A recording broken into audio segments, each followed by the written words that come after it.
17.11f, la création promise dans la Genèse 14 des hommes parfaits. Récit le mardi 11 juillet à 17h49 à Z. Un conseil pour voir l'image de la vidéo en grand format. Veuillez zoomer ou toucher en bas de l'écran, mais à droite, le petit point en forme de croix qui est indiqué par la flèche. Je répète ceci. Pour voir l'image de la vidéo en grand format, veuillez zoomer ou toucher en bas de l'écran, mais à droite, le petit point en forme de croix indiqué par la flèche. Bien sûr, tout dépend de la marque du portable. Bonsoir mon chéri 4 bâtonnets. Bonsoir mon chéri grand Logos. C'est comment alors la situation concernant nos vidéos? Seigneur, il n'y a pas beaucoup de vie jusqu'ici. Calme-toi, ça va venir plus tard seulement, parce que le sujet sur le signe d'une même chose qui appartient aux choses qui sont différentes est très profond et demande au lecteur de suivre chaque vidéo avec beaucoup d'attention. Il y a plusieurs années, j'avais démontré que la même prophétie sur la création des hommes parfaits au temps de la fin, que j'avais annoncé au retour du lépreux samaritain guéri, parmi les 10 lépreux guéris, cette même prophétie se retrouve aussi dans Genèse 14. Cette même prophétie se retrouve aussi dans la nuée qui a été photographiée aujourd'hui. Cette même prophétie se retrouve dans la récompense des branhamistes nés de nouveau que j'ai promise à la croix sous l'image de 4 soldats romains qui m'ont crucifié et qui ont reçu ensuite chacun un quart de mes vêtements. Cette même prophétie sur la création des hommes parfaits se retrouve bien sûr dans la prophétie Branham, que j'ai représentée par le nombre 10 et qui nous donne cette prophétie chiffrée qui annonce parfaitement le mystère de Dieu d'Apocalypse 10, 1 à 7.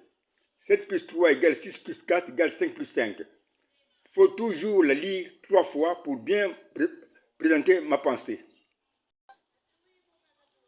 J'appelle le nombre 10 prophétie Branham, parce que la prophétie chiffrée suivante, 7 plus 3 égale 6 plus 4 égale 5 plus 5, qui donne ce nombre 10, s'accomplit pendant le ministère du précieux prophète Branham.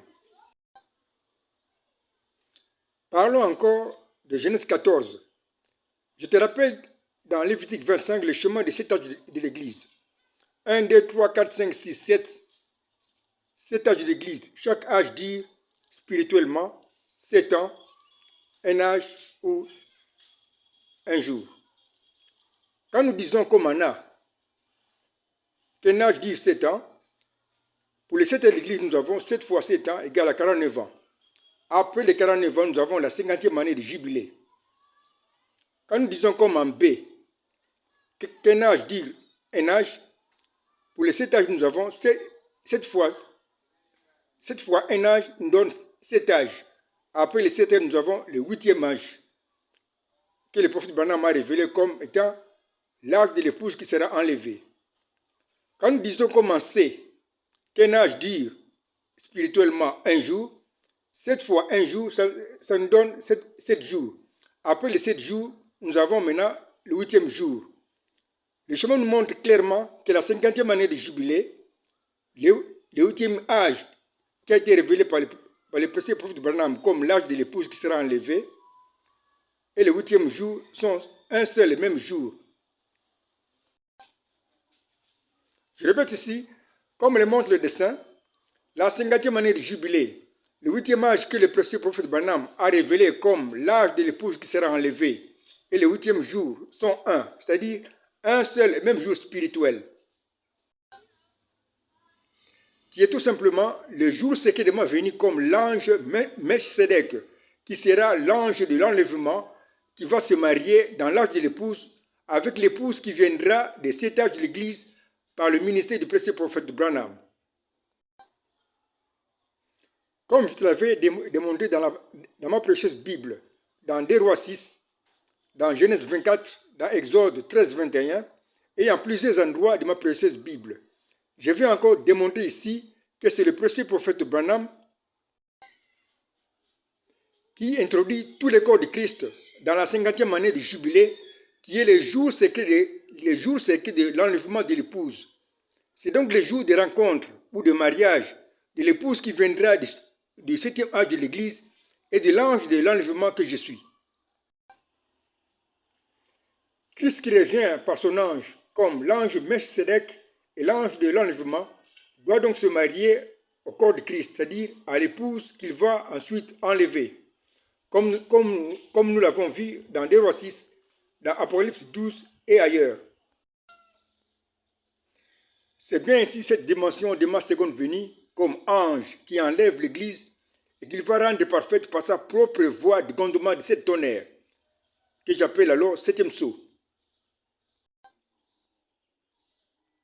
Le septième sceau est donc simplement la 50e année de jubilé, pendant laquelle je sonne la trompette de jubilé qui annonce la délivrance totale de l'esclavage de la chair, c'est-à-dire la perfection qui marque alors la fin du système de Dieu.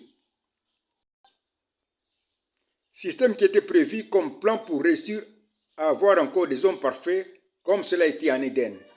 C'est la fin du plan complet de la rédemption ou de la restauration de l'homme parfait qui était en Éden. Voici alors ce que rapporte le récit de Genèse 14 que j'avais créé moi-même dans ma propre pensée alors que j'étais encore la pensée invisible qui était en train de penser au plan du salut de l'homme avant que je puisse être visible comme Logos qui va créer les anges et ce monde.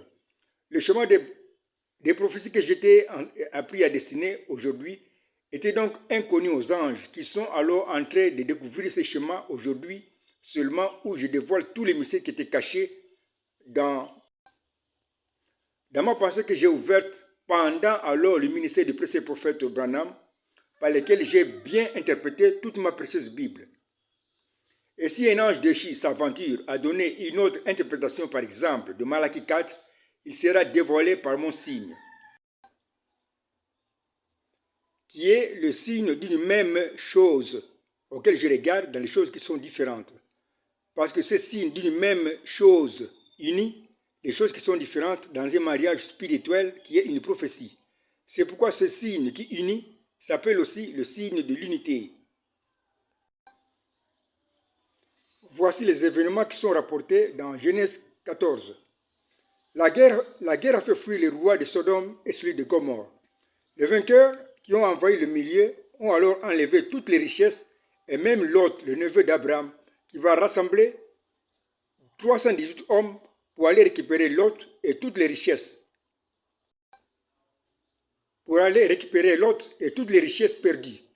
Abraham sera vainqueur et va revenir avec Lot et toutes les richesses. Le vainqueur Abraham va rencontrer alors Melchisédek, comme le rapporte le verset 18. Voici ce que dit le verset 18. Melchisédek, roi de Salem, fit apporter du pain et du vin. Il était sacrificateur du Dieu très haut. Dans la vision naturelle, c'est-à-dire selon la façon des hommes de voir les choses, avec leurs yeux naturels, Melchisédek, le pain et le vin sont trois choses bien différentes. Mais dans ma vision spirituelle, je regarde toujours au signe d'une même chose qui appartient aux choses qui sont différentes. C'est-à-dire une même chose qui est commune à ces trois choses qui sont différentes, mais qui les unit. Les trois choses étaient au même endroit et formaient un même ensemble. Le même ensemble ou le même endroit devient un signe de l'unité qui unit les trois choses. Nous pouvons représenter leur mariage spirituel par le même ensemble comme ci-après. Nous avons un chemin qui nous montre l'unité de Melchisédek, du pain et aussi du vin. Nous venons de trouver un chemin de prophétie qui est ici dans ma propre langue, qui est inconnu aux anges. Ils sont en train d'apprendre ceci aujourd'hui où j'ai dévoilé tous les mystères qui étaient cachés. Dans ce chemin de prophétie, Melchisédek représente le Messie qui va revenir à sa seconde venue, comme l'ange Melchisédek sera le sacrificateur qui va sonner la trompette de jubilé dans la 50e année de jubilé, c'est-à-dire après les 7 âges de l'Église. Le pain représente la parole comme pain spirituel qui fera connaître les mystères cachés. Le vin représente qui va rendre ivre comme le vin l'épouse. Par la révélation, nous pouvons compléter notre schéma de prophétie comme ci-après. Nous avons un schéma qui nous montre l'unité des 3 membres. Melchizedek, le sacrificateur, le pain et aussi le vin. On peut lire la prophétie qui est donnée en bas. On commence par lire. Le Messie qui va revenir à sa seconde venue comme l'ange Melchizedek sera le sacrificateur qui va sonner la trompette dans la 50e année du jubilé et va donner, on lit maintenant sur le trait d'union en haut, et va donner à l'épouse la parole comme pain spirituel qui fait connaître le mystère caché et qui va rendre ivre comme le vin l'épouse. Par la révélation des mystères qui étaient cachés et qui va aussi créer des hommes parfaits. Il y a dans ce même schéma de prophétie plusieurs promesses que j'ai préféré numéroter cette fois-ci. Voici ce que dit Genèse 14, 19. Il bénit Abraham et dit, béni soit Abraham par le Dieu très haut, maître du ciel et de la terre. Au verset 20, Melchizedek bénit le Dieu très haut.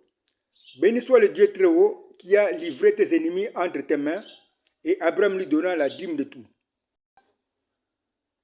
Dans la vision naturelle, c'est-à-dire selon la façon des hommes de voir les choses avec leurs yeux naturels, Abraham et le Dieu très haut sont 2 personnages bien différents.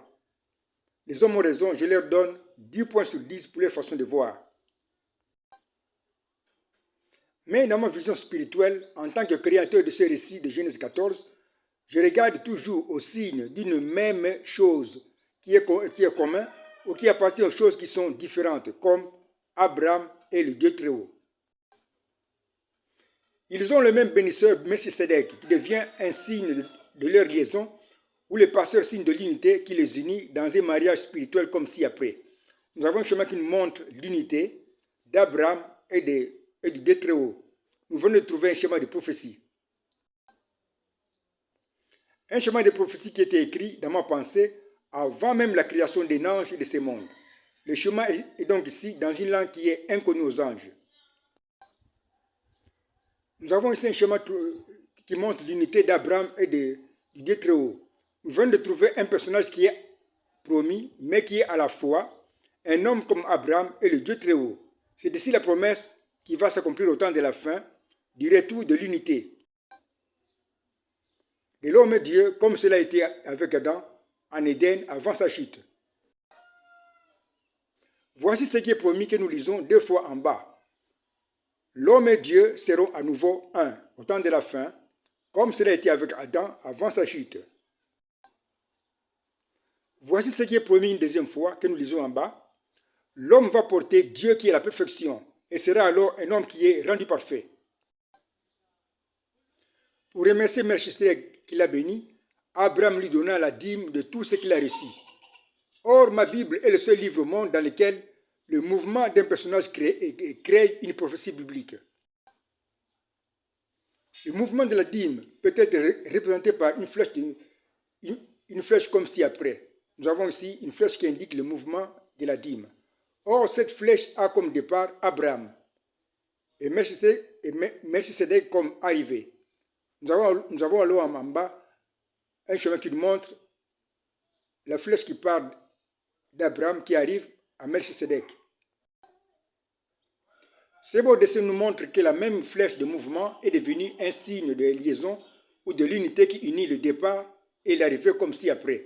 Nous avons maintenant un chemin de prophétie qui nous montre l'unité d'Abraham et de Melchizedek par la même flèche de mouvement.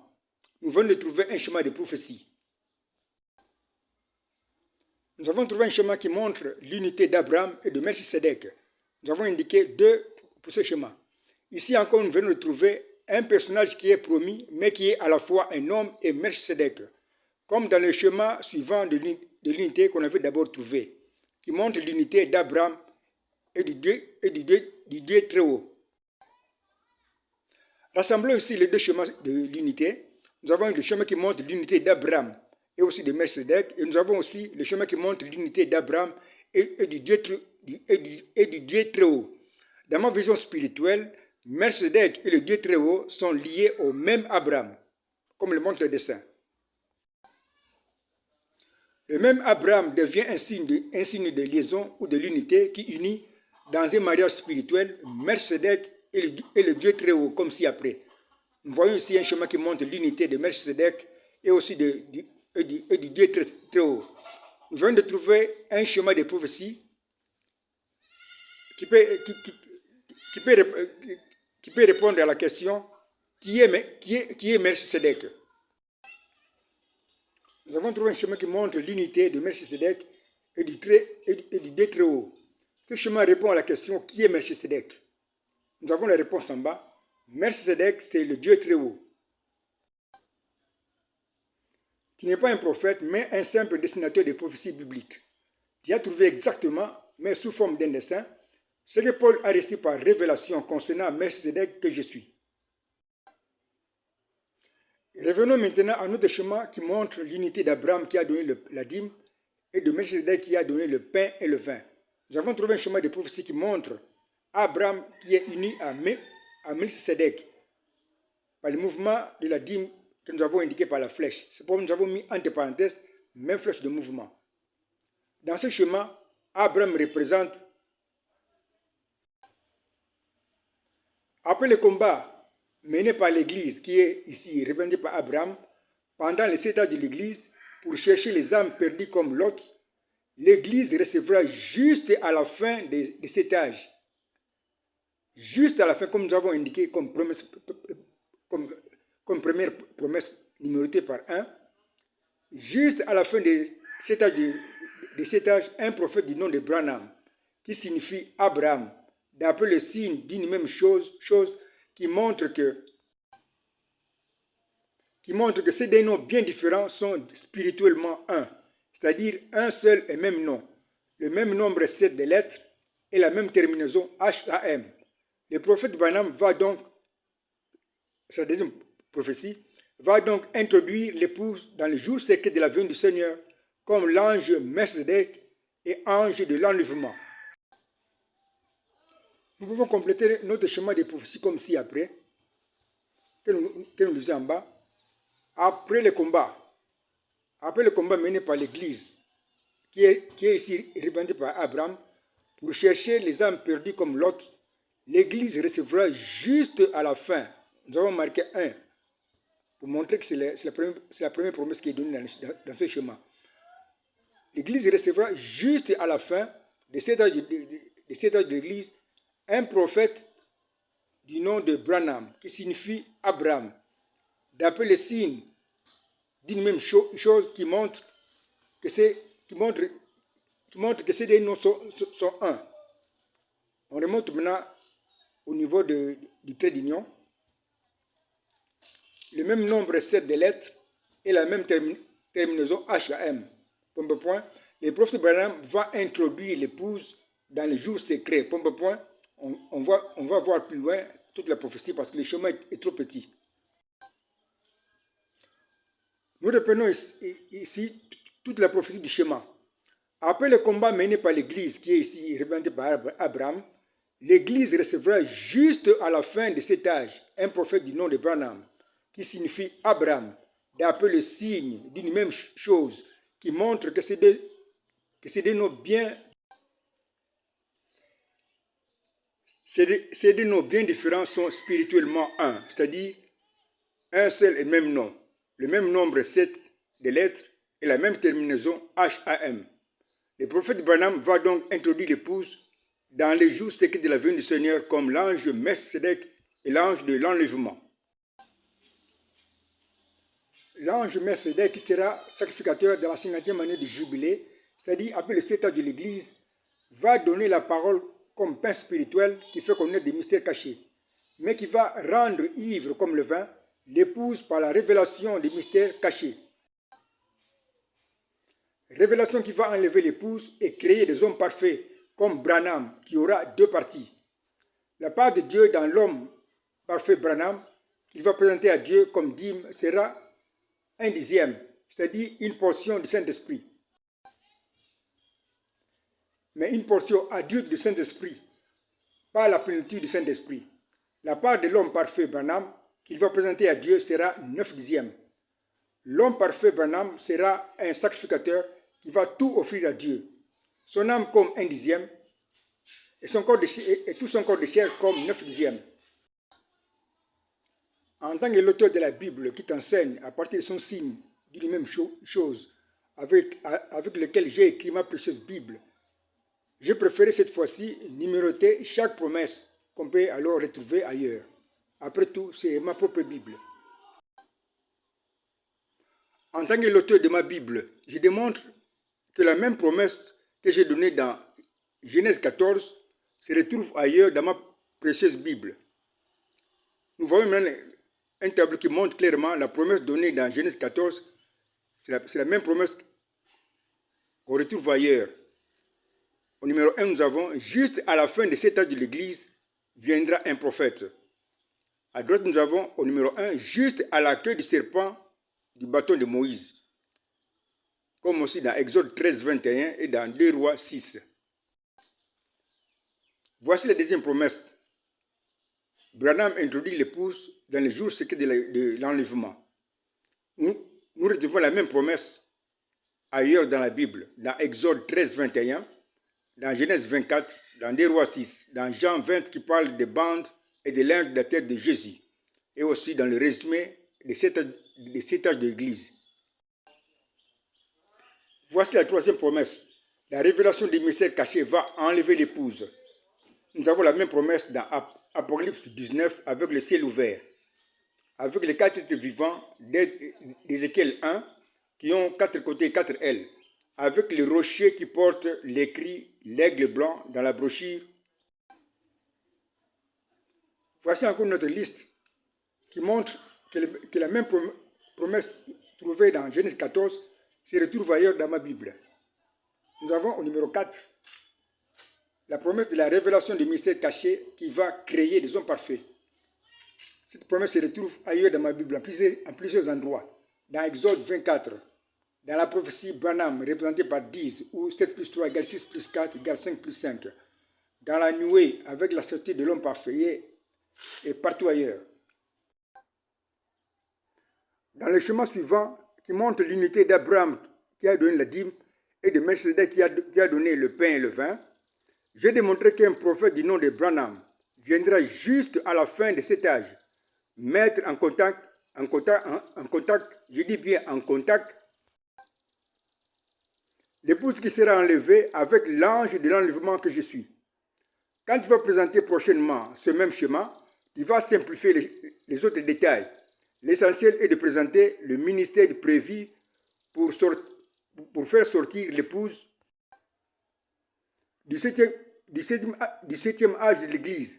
On s'arrête ici, mon chéri 4 bâtonnets. Ciao, chéri. Merci, Seigneur, pour ta précieuse conduite. Ciao, chéri. Ok, ciao.